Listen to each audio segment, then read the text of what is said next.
Selamat pagi, nama saya Anindya Kirana Anggarini. Saya berasal dari Politeknik Negeri Semarang jurusan Akuntansi tahun 2018. Pada saat ini saya berada di kelas 3 Komputerisasi Akuntansi B. Dan pada kesempatan kali ini saya akan memberikan penjelasan singkat tentang sebuah rekayasa sistem aplikasi yang telah saya bangun selama 1 semester sebagai bagian dari tugas akhir untuk mata kuliah pemrograman jaringan. Berikut adalah rekayasa sistem aplikasi yang telah saya buat. Saya membuat sistem aplikasi point of sales untuk sebuah toko kosmetik yang saya beri nama EK Beauty Store. Dan yang kita lihat saat ini adalah tampilan awal saat kita membuka aplikasi tersebut. Setelah itu kita akan masuk untuk login dan memasukkan password. Kita bisa login dengan username dan password yang telah terdaftar pada data user. Di sini saya akan menggunakan username dan password yang saya miliki.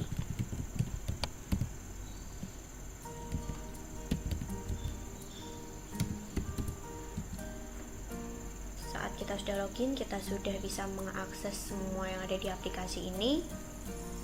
Pertama-tama saya akan menjelaskan dahulu apa saja yang ada di aplikasi ini. Mulai dari menu masternya.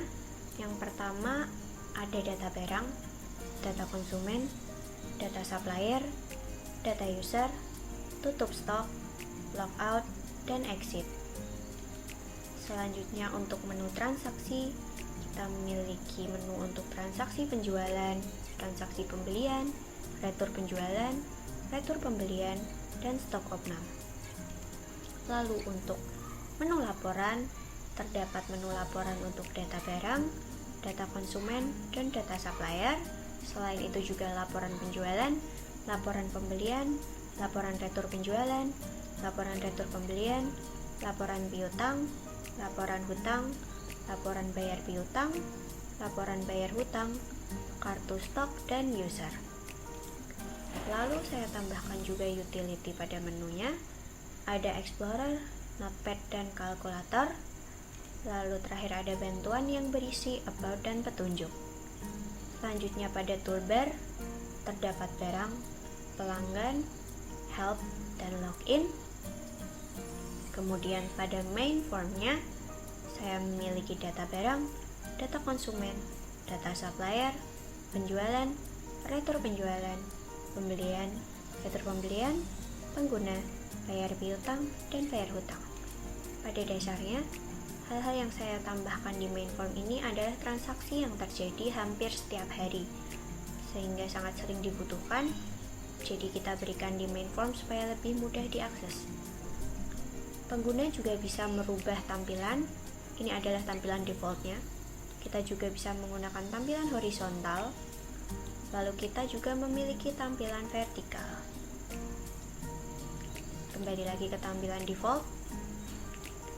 Saya tidak akan menjelaskan semua yang ada di sini, saya hanya akan menjelaskan beberapa karena pada dasarnya konsep dari masing-masing form hampir sama.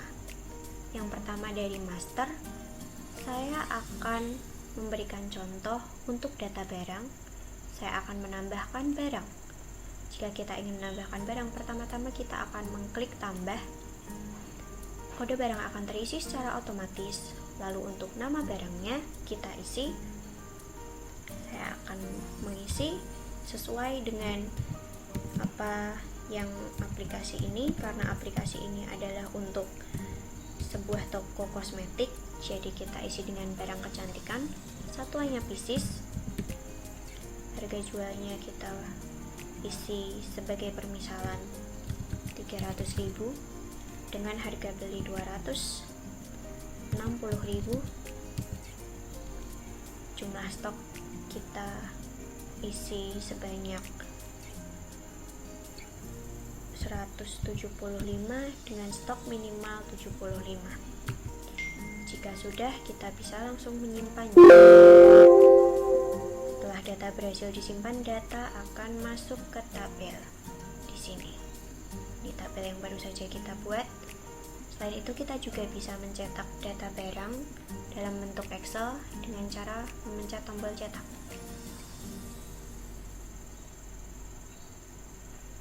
kita bisa memilih akan disimpan di mana file Excel tersebut. Saya akan menyimpannya di sini, lalu untuk namanya, lalu kita simpan dan muncul. Dia akan muncul sebagai file Excel. Begitu. Selanjutnya, masih dari master, saya akan menunjukkan untuk tutup stok. Tutup stok ini kita pakai saat sudah akhir bulan, karena biasanya kita akan menutup stok.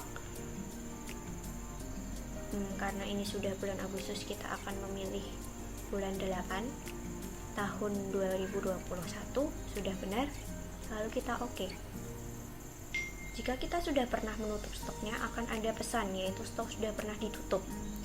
Saya sudah menutupnya sebelumnya, jadi muncul pesan ini, tapi kita akan tetap oke. Dia akan tetap tertutup lagi. Siapa tahu pada hari itu ada tambahan atau pengurangan stok. Oke. Selanjutnya saya akan menunjukkan dari menu transaksi.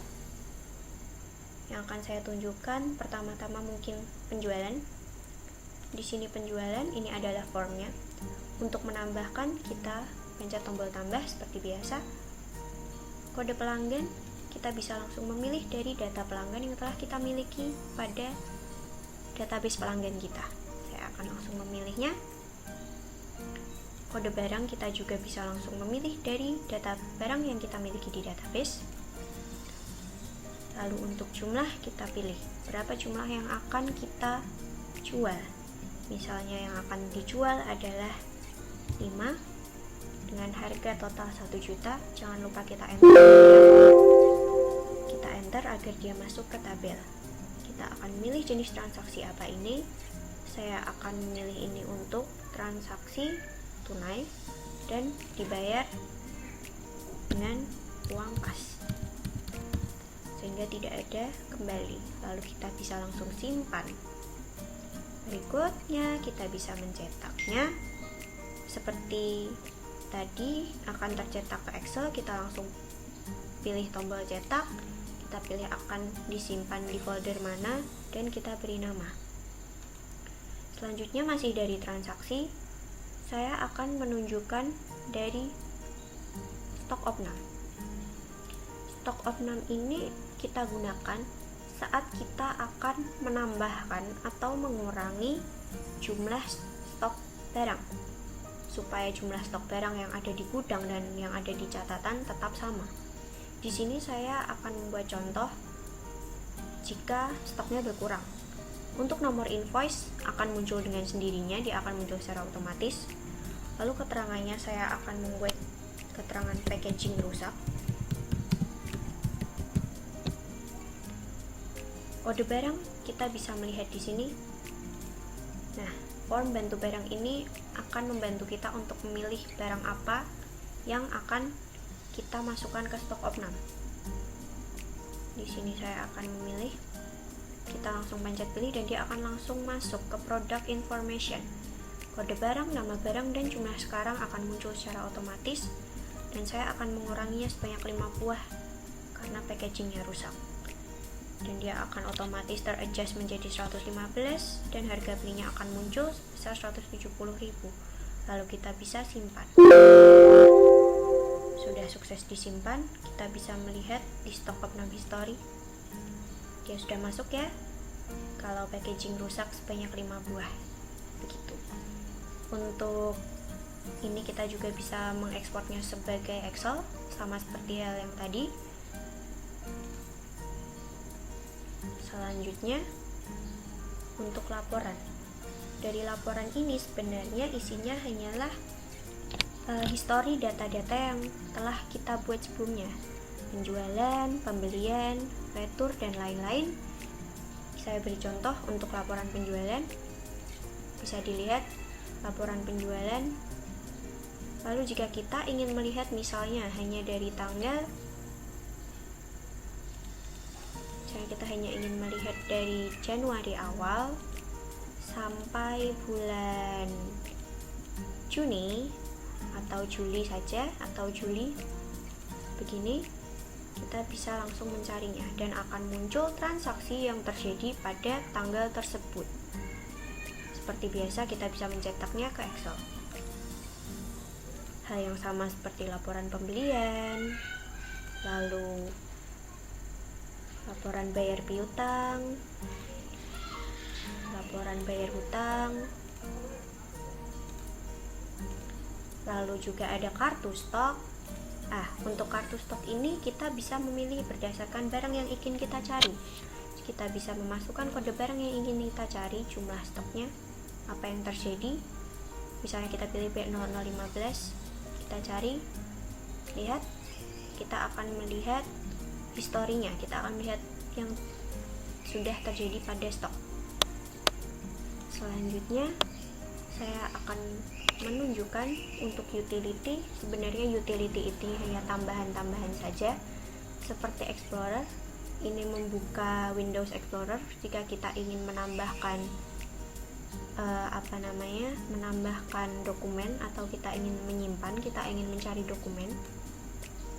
Lalu Notepad jika kita ingin menambahkan catatan-catatan. Lalu juga kalkulator, karena ini adalah untuk penjualan, mungkin kalkulator akan dibutuhkan. Lalu untuk bantuan ini berisi about dan petunjuk. About ini isinya adalah informasi singkat mengenai aplikasi ini, dan untuk petunjuk ini pada dasarnya adalah user guide. Sekalian akan ditunjukkan sebuah file tentang bagaimana untuk menggunakan aplikasi ini. Kemudian yang ada di toolbar ini sama pada dasarnya, barang menunjukkan data barang, pelanggan menunjukkan data pelanggan, dan lain-lain. Yang ada di main form ini juga sama. Ini hanyalah hal-hal yang sering terjadi, hal-hal transaksi-transaksi yang terjadi hampir setiap hari. Saya akan berikan contoh, misalnya untuk retur penjualan. Di sini kita akan menambahkan dengan mencet tombol tambah. Untuk nomor jual, kita seperti biasa bisa langsung memilih dari data penjualan yang telah kita lakukan. Nama pelanggan akan muncul secara otomatis. Untuk kode barang, kita juga akan langsung bisa memilihnya, barang apa yang telah dijual kepada orang tersebut. Nama barang, harga, dan jumlahnya yang kita jual akan muncul secara otomatis. Lalu jumlahnya kita bisa ganti berapa yang akan kita retur, berapa yang akan diretur. Saya akan meretur 3 buah. Lalu kita enter. Setelah di enter, dia akan masuk ke tabel total. Untuk bayarnya, saya akan membayar semuanya, tambah kembali, lalu kita bisa simpan. Sudah tersimpan. Selanjutnya kita juga bisa untuk misalnya membayar hutang. Ini form pembayaran hutang. Jika kita akan membayar hutang, kita bisa melihat transaksi hutangnya di form bantu hutang.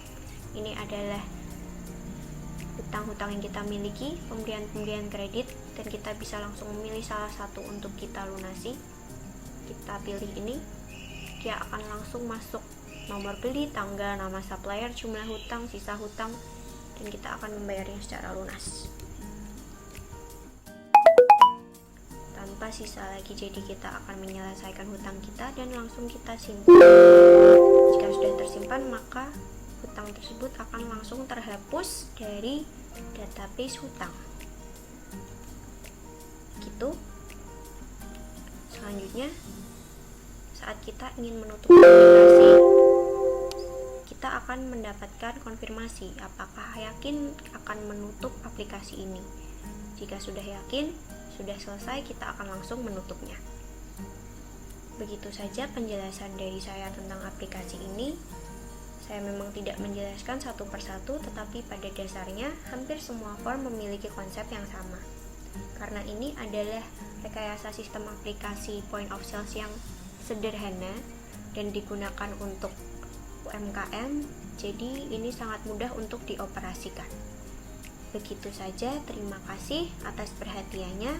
Semoga bermanfaat dan semoga membantu. Selamat pagi.